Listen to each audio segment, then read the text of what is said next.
दोस्तों, आप सभी को मेरा नमस्कार। मेरा नाम है सतेंद्र सिंह और आज हम पढ़ेंगे लर्निंग डिसेबिलिटीज़ के बारे में। बहुत इंपॉर्टेंट टॉपिक है।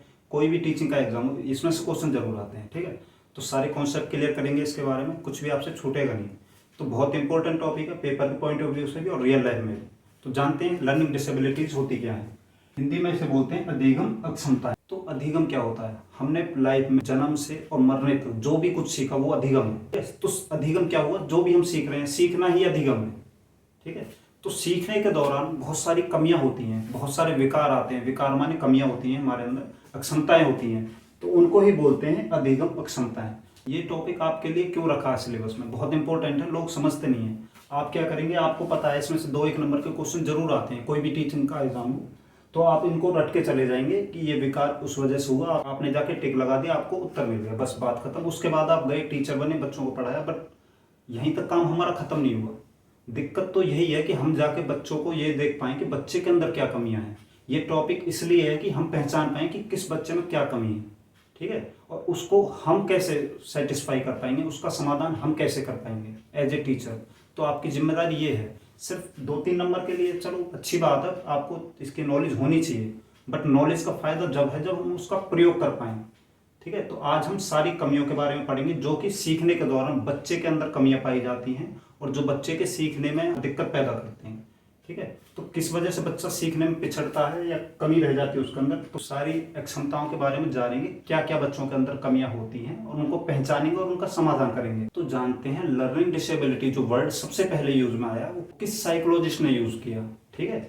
तो ये हमारे साइकोलॉजिस्ट थे सैमुअल अलेक्जेंडर किर्क। 1963 में इन्होंने सबसे पहले लर्निंग डिसेबिलिटी शब्द हमें दिया, ठीक है। रहने वाले कहाँ के थे? अमेरिकन साइकोलॉजिस्ट थे, ठीक है। कौन थे? Samuel Alexander Kirk. किसका प्रयोग किया? अधिगम अक्षमताओं का। अब जानते हैं जो हमारे सीखने के दौरान बच्चों में जो कमियां होती हैं उनके लिए हमारी गवर्नमेंट ने, हमारी सामाजिक संस्थाओं ने क्या क्या बच्चों के लिए किया है। तो सबसे पहले एक एक्ट पारित हुआ था 1995 में, PWD एक्ट था ये 1995 में। इसमें 7 टाइप की डिसेबिलिटी को पहचाना गया और उनमें बच्चों के लिए कुछ सुधार की आवश्यकता जो जो होती है, जो उनके लिए आवश्यक चीज है, उनको प्रोवाइड कराने की कोशिश की गई। उसके बाद यही एक्ट 2016 में RPWD कहलाने लगा। इसमें 21 टाइप की डिसेबिलिटी थी। पहले वाले में 7 टाइप की डिसेबिलिटी थी। इसको क्या कहा जाता? तो पर्सन विद डिसेबिलिटी, और इसको कहा जाने लगा right of person with disability. पहले वाले में 7 थे, इसमें 21 थे। पहले वाला 1995 में था, ये 2016 में। दोनों कॉन्सेप्ट आप याद रखेंगे, पूछे नहीं जाते बट एक जनरल वे में आप याद रख सकते हैं। तो अब जानते हैं कॉमन डिसेबिलिटी जो बच्चों में सीखने के दौरान पाई जाती हैं। तो हमें यही दिक्कतों को पहचानना है और खत्म करना है एज ए टीचर। ये हमारी सबसे बड़ी जिम्मेदारी है। सारे के सारे कॉन्सेप्ट उठा के रख दिए, आपसे कुछ भी नहीं छूटेगा, ठीक है। तो ये पूछे जाते हैं। अब हम जानेंगे कुछ लर्निंग डिसेबिलिटीज के बारे में जो बिल्कुल कॉमन है, जो बच्चों में पाई जाती है सामान्य तौर पर। तो आप ये चीज देखेंगे सब में डिस लगा पड़ा है। कि डिस किस लिए लगा है? कि उनमें विकार है, कमी है। कमी के लिए DYS यूज किया है सारे वर्ड्स में, ठीक है। तो सबसे पहले सबसे ज्यादा इंपॉर्टेंट जो है वो डिसलेक्सिया एलेक्सिया। ये आप याद रखेंगे, हर एग्जाम में ही पूछा जाता है लगभग कि डिसलेक्सिया एलेक्सिया ये क्या है। ये एक पठन विकार है, पढ़ने की कमी होती है बच्चों में, जो पढ़ाई समझ में नहीं आती बच्चों को, पठन विकार, इसे बोलते हैं पठन विकार। एलेक्सिया डिसलेक्सिया कैसे याद रखेंगे? एलेक्सिया पढ़ाई में कमजोर है, ठीक है। तो पढ़ने की जो बीमारी पूछी जाए कि पढ़ने का विकार कौन सा है जिसमें बच्चे को पढ़ाई समझ में नहीं आती, तो वो हमारा होता है एलेक्सिया डिसलेक्सिया। पठन विकार बोलते हैं इसे।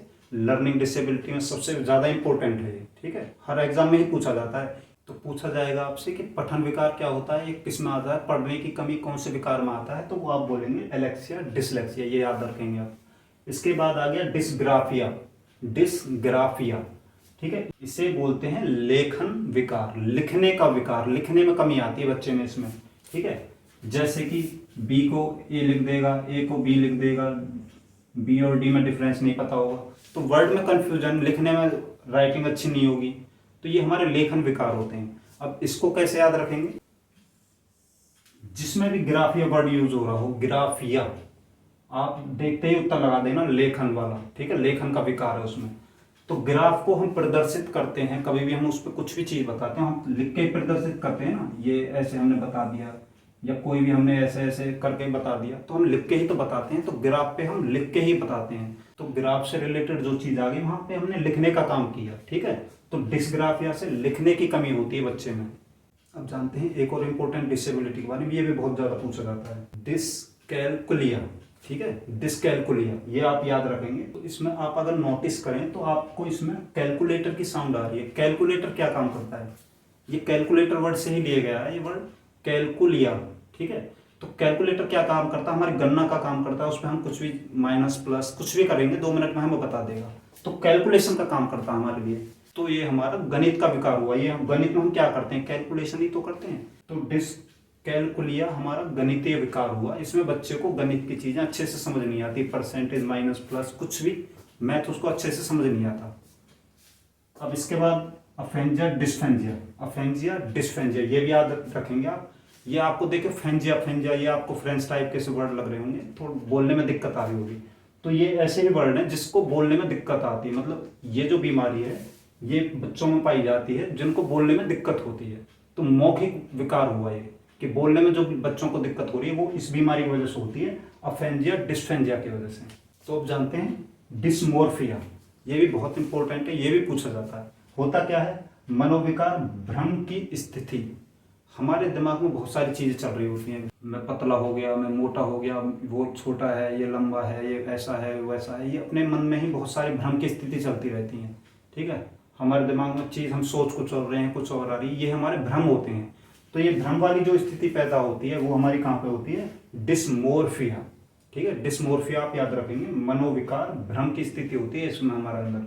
इसके बाद ये भी आजकल बहुत पूछा जा रहा है, डिस्प्रैक्सिया। डिस्प्रैक्सिया क्या होता है, शारीरिक विकार, ठीक है। शारीरिक रूप से आपके साथ कोई भी दिक्कत है वो इसमें आएगी, शारीरिक विकार में आएगी। जैसे कि इसमें क्या हो सकता है, हमारी आंख खराब हो सकती है, हमारा पैर खराब हो सकता है, कुछ भी हमारे शरीर में अगर दिक्कत है तो वो इसमें आएगा, शारीरिक विकार में आएगा, ठीक है। इसको क्या कहते हैं, डिस्प्रैक्सिया। हमारी मसल्स कैसे काम कर रही हैं, हाथ अच्छे से काम कर रहे हैं नहीं कर रहे हैं, आंखों से अच्छा दिख रहा नहीं दिख रहा, हम अच्छे से भाग दौड़ पा रहे हैं नहीं दौड़ पा रहे हैं। तो शारीरिक जितने भी विकार हमारे होते हैं वो हमारे डिस्प्रैक्सिया से होते हैं। अब ये भी बहुत इंपॉर्टेंट है, ये भी जान लीजिए, ADHD। ADHD ये बच्चे आपको बहुत मिलेंगे क्लास में जब आप टीचर बनेंगे। तो ये बच्चे होते क्या, इनको समझते हैं, attention defected hyper activity disorder, ये बीमारी का नाम है। अब ये होते क्या है, अटेंशन डिफेक्टेड का मतलब होता है ध्यान की कमी। ऐसे बच्चे होते हैं क्लास में, उनका पढ़ाई में मन नहीं लगता, ध्यान नहीं लगता पढ़ाई में, वो इधर उधर टीचर पढ़ाता रहेगा वो इधर उधर देखते रहेंगे, ठीक है। तो वो ध्यान नहीं लगा पाते, बैठ के वो पढ़ नहीं सकते, उनका ध्यान एक तरफ केंद्रित नहीं रहता, वो इधर उधर ही देखते रहेंगे। तो ध्यान की कमी होती है इस डिसेबिलिटी में। और हाइपर एक्टिविटी डिसऑर्डर, ठीक है, बच्चे में गुस्सा भी बहुत आता है, इसमें हाइपर रहेगा वो, हमेशा अग्रेशन वाला मूड रहेगा उसका। अब जानते हैं डिस्थीमिया के बारे में। डिस्थीमिया ये भी आप याद रखेंगे, तनाव से ग्रस्त। किसी बच्चे को बहुत ज्यादा टेंशन है, उसको पढ़ाई समझ में नहीं आ रही, घर का माहौल अच्छा नहीं है, कुछ भी दिक्कत हो सकती है, बच्चा तनाव में है, तो वो इस वजह से है, डिस्थीमिया की वजह से है। ये भी क्वेश्चन आता है, बहुत पूछा जाता है। तो ये थी हमारी कॉमन डिसेबिलिटी जो हमारे पेपर में आती हैं। तो अब हम एज ए टीचर इसके लिए हम क्या कर सकते हैं, भाई बच्चों में हम ये पहचान सकते हैं कि किस बच्चे में क्या कमी है, ठीक है। उसके हिसाब से हम पता लगा सकते हैं कि किस वास्तव में ही ये बच्चे डिसेबल्ड हैं, उनको वास्तव में ही इन चीज़ों की आवश्यकता है, और अगर है तो हम उनको वो चीज़ प्रोवाइड कराएं, ठीक है। गवर्नमेंट के अनुसार समानता और गैर भेदभाव सबसे इंपॉर्टेंट लाइन है ये, ठीक है। बच्चे जो दिव्यांग बच्चे होते हैं, ठीक है, जो बच्चे दिव्यांग होते हैं जिनमें कुछ कमियां होती हैं, अब सामान्य बच्चे जो होते हैं उनको चिढ़ाते हैं, कोई ना कोई बात पर उनको जैसे लंगड़ा कह देंगे, अंधा कह देंगे, कुछ भी कह देंगे, उनको बच्चों को बुरा फील हो सकता है।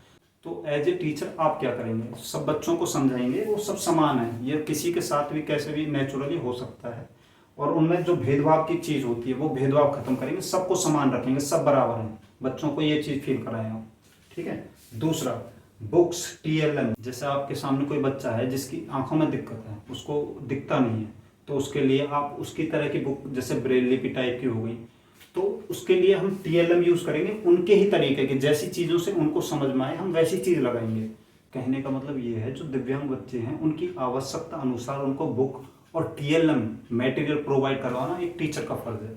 तो जो भी बच्चे हैं उनको अगर कोई दिक्कत है तो उनके हिसाब से उनको सारा सामान उपलब्ध कराना आपकी जिम्मेदारी है। स्कूल जाने वाले बच्चों का प्रत्येक 5 साल में सर्वे होना चाहिए कि किसी बच्चे में कोई डिसेबिलिटी तो नहीं है। डिसेबिलिटी है तो उसके लिए सरकार क्या कर रही है, सामाजिक संस्थाएं क्या काम कर रही हैं, तो ये भी आपका फर्ज है, क्योंकि आप ही उनको पहुंचाओगे वहां तक। ठीक है, तो उनको जो ज़रूरत है, उनको गवर्नमेंट के हिसाब से जो चीज़ मिलनी चाहिए उसको प्रोवाइड करवाना आपका काम है। तो ये सारी डिसेबिलिटी आप याद रखेंगे और आज इनको ऐसे पढ़ लेना कि फिर दोबारा इसकी ज़रूरत नहीं पड़े। आपके हर एग्जाम में ये आएंगे, सी टेट हो, एस टेट हो, डी ट्रिपल एस भी हो, के बी एस हो, कोई भी एग्जाम हो, ये आते हैं। तो सारा एक बार देख लेना, सारे कॉन्सेप्ट क्लियर हो जाएंगे। Thank you.